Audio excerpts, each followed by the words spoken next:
All right, let's get started. Welcome to our Web3 gaming panel. First, I'd like for the panelists to quickly introduce themselves and talk about how they entered Web3 and talk about their game of the year for 2023. Sure. 大家你好. Hello everyone. I'm Shin-Hye Lee, and I'm the business executive of Epping Lee. Epping Lee is a new generation gaming hub and a studio based in South Korea. We have developers who have more than collectively 200 years of game development with more than 5 titles with more than 10 million downloads, such as BTS Universe Story, Marvel Future Fight, and etc. And how I got into crypto or Web3 was right after finishing my MBA at Stanford. I started working at a startup called Coin in San Francisco. It has nothing to do with cryptocurrency or coin at the time. It was a payment device company. But whenever I went to the payment conference, day one, like the well-suited people, professional people from Apple Pay, JP Morgan Chase, and they speak about the future of the payment. And day two, when there was no one, there were people from Web3. They start talking about whether Bitcoin can be the next payment away. And that's how I got really interested in Web3 or generally cryptocurrency. That was in 2015, 2016. And a lot of my developer friends who work at Google, Facebook, and etc. in Silicon Valley start talking about ICO, Ethereum, and building something in Ethereum. And that's when I decided to come into the Web3. So at that time, I started my own fund with my other partners called GBIC. We invest in quite a lot of projects, such as Vapor Labs, which made NBA Top Shot, Decentraland, like Big Time Studio. We were one of the early investor of those. And while I'm in the industry, I'm really interested in the mass adoption of the blockchain technology and the GameFi. I think it's one of the very important vertical for bringing more people from Web 2 to Web 3. And I met my current partners, amazing developers, and that's why I decided to help and join the Epping League. And because you asked me what's my favorite game, the Epping League, our studio launched a game called Dark Throne. It's an action RPG game, remind you the Diablo. So obviously we launched in 2022 September, so I had to play a lot in 2023. Okay, my name is Ray Nakazato, and I'm a co-founder and a chief creative officer of Greta. Greta is a new gaming platform that we're developing, gaming platform and also metaverse that we're creating. All our founders from traditional gaming industry with experience in like 20, 30, 40 years experience. And we currently have an office in Dubai, Tokyo, Seoul, Armenia, and Hawaii, with about 200 people, 250 people working on our project. My favorite game, I have to say, this year, right? I have to say Legend of Zelda, which I haven't spent too much time, but as soon as I go back to Japan, I continue playing, okay? Hi, my name is Johnson. I am the CEO and founder for Amber's Studio. I spent most of my career with McKinsey, the management consulting firm, and then I started in League of Legends esports in China as a head of esports for Riot Games, and made it all the way to Asia CEO for Riot, and was able to take League of Legends esports from a very small sport to China's largest sport. Broadcasts 5 billion hours every year, larger than NBA or the local basketball and soccer league. I left Riot in 2019, and then did a passion project on the environment, but found out about Web3, and I'm like, wow, this is going to be a game changer. Web3 changes so many things in the game economy that we believe that this is going to be the game changer to allow the mass adoption of medium core gaming in low-tier emerging markets. And that's why I started Ember Studio at the end of 2021. So that's also how I got into Web3. As for my favorite game, well, the game I played the most is the game that I made when I was in Riot, which is 金铲铲之战, which is auto battler chess in China. But that's a slightly old title. It was released in 2021. So for a title this year, I'm going to pick Baldur's Gate 3. All right. Good afternoon, everyone. My name is Andy. I'm the co-founder and CEO of Movement Interactive. We're based in Hong Kong, and we're a Web3 gaming studio. I share a lot of experiences. We made an overlap somehow with Johnson here. I was at Tencent before, so built at Lightspeed Studios. What Lightspeed is known for is PUBG Mobile and Teamfight Tactics and many more. So I worked on 6 different games during that time and shipped and operated them. Never went below 1 million DAU and several multi-million US dollars on an annual basis. Decided that I want to change my life a little bit. Decided to stick with corporate and just want to go explore, and went to a fintech company to build a digital bank. I was wrong. I should not have come out.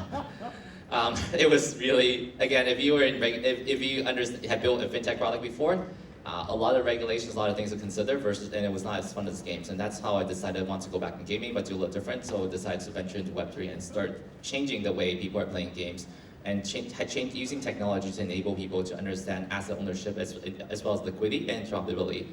We're building a first game, Legend Arcadia, on Suite. It's an idle-based RPG card game. Really simple to play, 30 seconds per session. So by the time I'm done with my intro, you probably will have played 2 sessions already. And then we're building a new SLG game coming out later this year called Lost Odyssey. And we're looking to actually change the way people engage assets and build liquidity in a game that traditionally is fairly siloed. So looking forward to share with everyone today. And I do look forward to playing Baldur's Gate 3. I've been traveling everywhere. I think my wife loves my PS5 more than I do nowadays, so I need to take it back one day. Thanks. All right, so for everyone who doesn't have food coma, we've got some questions for the audience. Raise your hand if you're builders. Okay, raise your hand if you're an investor. Raise your hand if you're just interested in learning about Web3 gaming and this is your first time. Okay, and raise your hand if you're based here in Taipei. Okay, raise your hand if you're from Japan. Korea, Europe, US. All right, thank you. So I think a topic is Web3 gaming and how we're igniting the next bull run. We're kind of in a little bit of a bull run, so I think our jobs here are done, basically. Who knows? Don't predict the market. But for each of our panelists, if you think that gaming is the reason that ignites the next bull market, do you think it's going to be in 2024 that we see a breakthrough game? Or do you have a contrarian take that it's not going to be 2024, it's going to be 5 years from now? Should I start? Well, I think like 2024, GameFi is gonna play a very important role. Again, it's gonna like bring a lot of new user into the industry. I'm not interested in just league of our own, means a very small fraction of people designing to earn more viewers. I really wanna see the mass adoption of the new technology, the blockchain. And I see some really great signs that GameFi is gonna probably lead the bull market next year. Number one, I see a lot of developers' activities. So for example, really great Web3 games are on the horizon. expect to launch in 2024. And because it's gonna be great quality game, we believe that it's gonna bring more users. And not to mention small studios, a lot of big gaming giants are getting into or are already in the market. So I'm from Korea, and like a lot of Korean gaming giants, like big distributors such as Netmarble, NeoWiz, Kakao Games, Nexon, come to us. They either already launched their own blockchain or they are integrating their existing games with the blockchain technology, or at minimum, they are at least investing in other Web3 gaming studios. And number two, I also see that the investment is still strong in Web3 GameFi. So according to DaperRep, in Q3 2023, which is literally just last quarter, where we all know it was a really brutal bear market, still like about 600 million USD got poured into the GameFi industry. So when there are smart people coming in, like smart developer activity, when there is money coming in, I think it's really great sign to look forward for the future of the GameFi in 2024.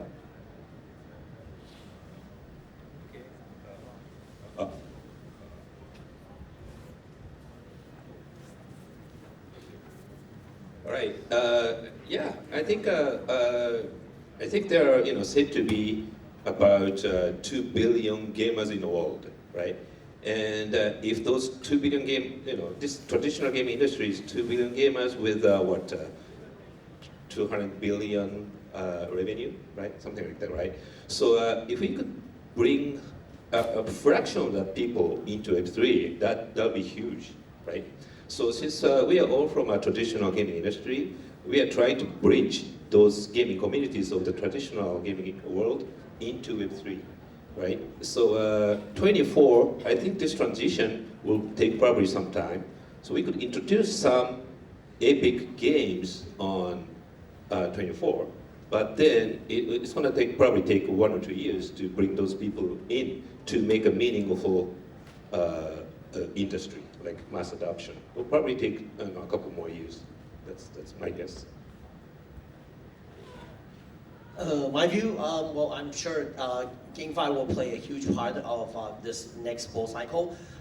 Essentially, right, in the bull cycle, everything goes up, and then the snowball is very easy to roll. I think there will be a few different type of archetypes of successful games. One is, like the big time, the Matrix Fire type, where you're trying to roll the snowball using play to earn in the beginning and trying to engage user later on. There are other ways, to make this work.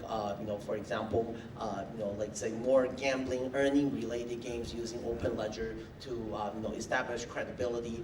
What we're trying to do, which is actually quite niche in this current Web3 market, is target the Web2 user, target gamers, and then use an immersive experience to let them become real Web3 users. So we're targeting a very, very Web2 focus and then not play to earn path. But we think that this will have huge potential down the road, but maybe not in 2024. But when this is probably the best way to get 100 million users into Web3 via gaming. So that's my view. I think eventually someone will prove that this path is viable. So I was looking at how much I traveled this morning. I opened my app and it said I was on the road for 150 days this year, and then I went around the world 3.5 times already. One thing that I've done consistently is that everywhere I go, I sit down with different builders and ask them what they're building and what are some of the games they're building. And I would spend a good amount of time playing those games. So if you've ever been to PAX West or PAX East, a lot of the indie games, there's actually a lot of these smaller events hidden across the world, and I spend a lot of time with them. So one of the things I realized, and I don't disagree with everyone, is that I don't think next year is going to be the definitive year, because a lot of games that I see today and I have been playing today are coming out in 2025. Next year is going to be a small kind of bump, but I think what's going to change next year is that we're going to see a lot more builders coming out with new games that it can go to market much faster than a lot of games that we've seen today. A lot of games that's coming out in 25 are games that's more on the PC, more hardcore types of games. We're missing that casual mid-core segment, the mobile games that's kind of not there yet in Web3 today. And I think a lot of builders are going to come out next year. and start building those games and launch them before 2025 because a lot of games are ready and they can actually go to market very quickly. So if you're not building anything right now, this is still a good time to start building. So I guess maybe that's a good segue into if you were to start 2024 fresh, with all your learnings, but you didn't have a company, and you still want to build in the Web3 gaming space, like how would you approach the building process? Is it the same thing? Is it something different? How do you think about what is the thing that you would want to build, and what would be different about it if you're to start fresh in 2024? Maybe you should start from the other side. I was gonna say we're still hiring if you're looking for something. So that's, I think it's just, if you don't have an idea, join a team is what I would say to start with. If you have an idea and then you can just start building and take it and just try it out. I started first getting into Web3 games, not buying it empty, but actually by borrowing someone's wallet and actually understanding how a lot of these games work. So I think the first step is just, if you haven't started anything, just if you want to start fresh, try out a little bit, try a Web3 game first and understand what it is. If you have friends that's joining, just join their team and start with that. But I think it doesn't have to be something really hard. The best games today are evergreen games that are simple. It could be as simple as an H5 game that you can just build within 3 months and put it onto Web3. And I think that's good enough already. Yeah, so I guess I'll be answering the question. What if I were to start in 2024? Why do anything differently? Probably not, because we, since we started the studio 2 years ago, we have pivoted a lot of times, right? The market has changed, our thesis has changed. We realized, what kind of gameplay is available. We understand the consumer, what the players really want much better now. We are exploring so many different geographies. I feel like actually the startup process is a constantly pivoting process. And then, I look at my PPT now for business plan, it's completely different from where it was 2 years ago. So I think if I were to start fresh in 2024, I already have the 2020 vision coming from like the evolution I've gone through the last 2 years. I don't think I need to change anymore. It's about executing and making sure that players love our game. Okay, let me first explain our strategy, right? I think for the sake of mass adoption, Web3 gaming industry will have to change some mindset. So right now, many game players in Web3 space are investing money to a game, right? And changing that mentality to spending money to a game experience. We need that for the mass adoption, right? So I think most important thing is still a game experience. So people are willing to pay for the experience, not to invest in the game, right? So much like a traditional gaming industry. And we have a few interesting tools that Web2 gaming industry cannot do, like formal character trading. If you're Web2, you have to go to gray market to trade your characters, but we could formalize character trading, or possibly serverless online games, or not play to earn, but we're gonna do a lot about win to earn system in the game and stuff like that. We could probably make a new kind of game experience which people are willing to pay. So based on that philosophy, I think if you're starting up a new company, you should choose a game that you're passionate about and make sure that that game has a good quality experience for gamers. And then try to build a passionate gamer community that will lead you to a success eventually. That's our philosophy. Okay. Yeah, I mean, to add a lot of great points that were already mentioned, for me, I think like GameFi is the evolution and not the revolution of gaming, right? So again, like I would recommend to have someone who really understands how to build and operate the games, and someone who also kind of understand like how the Web3 works, and I think that makes a perfect team for the GameFi. And the same thing, like we learned so many things since we launched our first game called Dark Throne. Initially, we launched in September 2022. Initially, it was a very targeted Web3 community. So, which means when people like on board, the first thing they have to do is not only the login, sign up, but also integrate their wallet into our hub.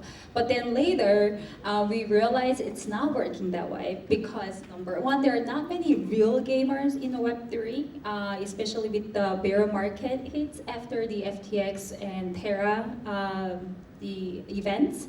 So we had to adjust and pivot how people on board. So we got rid of the wallet integration to the later, and we had to change the whole like entire onboarding process. So I think it's a keep learning process, of course.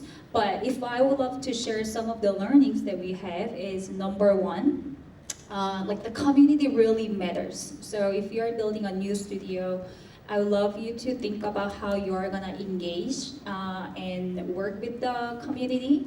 And in Web 2, when you say like, hey, we are launching the game, your users expect that the game is already almost close to perfect, right? Like, yes, we expect very high quality, but the good thing about Web3 community is they want to be involved from the very beginning. So even like for alpha and beta, they're willing to be part of it, they are willing to share the feedback, and they want their opinion to be part of the development. So my recommendation is just to really understand the community and build early community that you are deeply engaged with.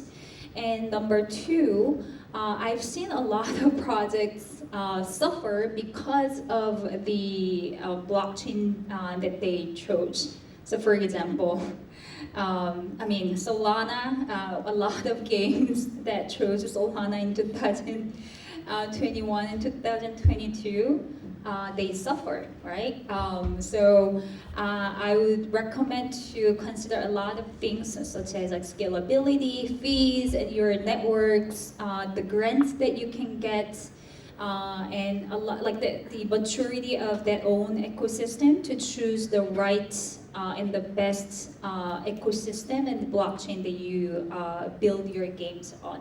So here are a few things that I learned from last 2 years building the games. Thank you. Andy and Ray, we talked about this earlier, which is how do you both think about the onboarding of gamers into Web3? And I thought that you guys had a slightly different perspective, which is, do you go mass, like literally everyone on the planet, or do you try to focus on the high monetization users? Andy, do you want to kick us off? Yeah, we had a debate about this a while back. It depends on the genre, but I think a lot of genres I'm actually perfectly happy to be a small DAU game, but high pay ratio. So my rationale is really simple. So how many of you have operated games before here, or built or worked on the game before here? Anyone on stage? Okay, so traditionally for most games, your pay ratio is about 2 to 10%. So only 10% of the people, the paying users, are contributing to 100% of your revenue. And then I was thinking, so if I were to build games and I want to focus on the community, shouldn't I build something that's much more tighter? And in that case, should I be looking for something as a more close community, something with a very small DAU, but everyone is really willing to actually pay for the game and actually be part of this game and contribute to it. I think that's my view for some of the genres I see today. But Right. Since we are from a traditional game industry, we are going for a free-to-play model, and we are willing to accept 90% of free non-paying users, right? Because that's a part of the community. They are a big driving force of creating a passionate community, right? And also those 90% of people are future payers, possibly, right? So if we are looking for mass adoption of the industry, I think we need that kind of community. Much like free-to-play was introduced 20 years ago, something like that in game industry, and that made the game industry to the next step, right? So for that, I think we need those 90% of non-paying players into our website. And those 90% of the players, they don't have to worry about a wallet. So they don't have to create a wallet. They don't have to worry about a wallet. The only time they care about a wallet is when they want to buy someone else's characters or you want to sell your characters. Until then, we have to make those entering hurdle low to those free players. And of course, those players that come to Web3 game industry because they want to play this particular game. So the making attractive contents is most important thing. That's what But the thing is, my argument. of course, but then for free-to-play users, ultimately, how do you make them pay? They could eventually pay for it, but I think my view is simple. I play games, but my friends are playing certain games. And I'm actually willing to pay for it because they're actually part of, I want to be part of that community and part of that ecosystem. That is also why I switched from League of Legends to play Honor of Kings originally and spend a lot of money on different skins. So there are ways to onboard people, but I think for us, I just want something a bit more tighter, something people are committed, and something people are actually willing to be my ambassadors and shelf for my game and get more people to come play for it. I think for a free-to-play market, those 10% paying users are paying because they have 90% of non-paying users, right? So, I definitely agree. Do you have more to add? yeah, you want to add? No, exactly, right? I mean, you need like the 90 people who make the 10% people spend more. So, I mean, again, like, I definitely agree what like Andy is saying, that in like Web3, it's definitely high ARPU compared to like Web2. But then what I really want to see is not the party of ourselves.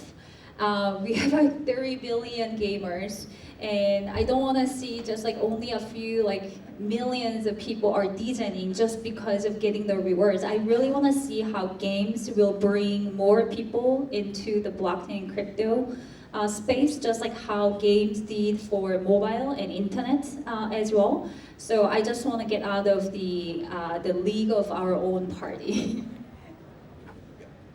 So we don't have much time left. This is the last question. Let's say if I were to tell you in 2024 there's going to be a successful game in the Web3 space, what would your prediction be about what kind of game it is? Is it a mobile game? Is it a browser game? Is it a PC game? Is it more of a traditional genre? Is it something very degen? Is it something based on existing IP? Is it something completely new IP? Tell us how you would predict what that hit would be if I'd said there was going to be a hit that your friends and your parents knew about. Well, it's not, again, like I'm trying to get away from predicting the market. That's like the learning that I learned from being in crypto industry for the last like 7 years. But my expectation is, well, it's not about specific genre that I'm interested in, but I think there are gonna be more diverse gaming, diverse genre, like diverse games in both PC and mobile. They're gonna all have their own unique like place, and that's how we are gonna grow the pie of the industry, right? But then I also want to mention the importance of the mobile, and I think like the mobile gaming, having like launchers and platforms in mobile which can really easily bring people from Web 2 to Web 3 is gonna be important, and I want to see more development in the mobile sector. Yeah. Since we're making metaverse and high-end graphics, AAA quality games and metaverses, it will have to be on PC next year. And also, on mobile, it has to be a native app, but there's a lot of platform regulations, so it makes it difficult to make a mobile version of it right now. For us, we aim for PC market for the next year, and especially Asian market, including Japan, Korea, and rest of the Asia. Because of that, I think genre is probably a shooting game or RPG. Will be, I'm hoping that one or two big epic RPGs or shooting games that's very popular, as popular as some of the Web 2 games, would come up in 24. All right, my daring prediction. The game's going to be E4C Final Salvation, which is the game that I am making. Why? Expectation. It's about shattering expectations, right? You know, if, for example, Blizzard comes up with a new game, everyone expects it to do well. Well, except over the last 10 years, it hasn't been that way. But it's about, leveraging the Web3 to shatter the boundaries for traditional gaming. And for me, I see that Web3 is a perfect way to elevate the LTV for games while lowering the customer acquisition cost. And what does that unlock for me? It unlocks all the low-tier emerging market from India to South Asia, not Southeast Asia, South Asia like Pakistan, Bangladesh, to Middle East, to Africa. And I think the magical formula is when I can unlock these users in an economical way, then we can get literally tens of millions of users into Web3. And I think that's really that's what's going to shatter expectations all around the world. So daring prediction, my own game, the best bestseller next year. I think it's going to be a mobile game that will be successful for next year. But I think the big component to make this game successful is that you need to have a Telegram game or a mini game that goes along with it. I think that's something that people are not really looking deep enough, is how powerful the Telegram ecosystem is today and how powerful these mini applications are. If you have not looked at how many apps can actually convert them into mobile gamers, I encourage everyone to look at how WeChat has done it over the past 5 years. It is actually quite interesting. And that's what we're doing with our first game, Legend Arcadia, which is hopefully launching next year as well. And fingers crossed, it's gonna be bull market and everything will be good. That's all the time we have. Thank you, everyone. Let's hear it for our panelists. Thank you. Thank you.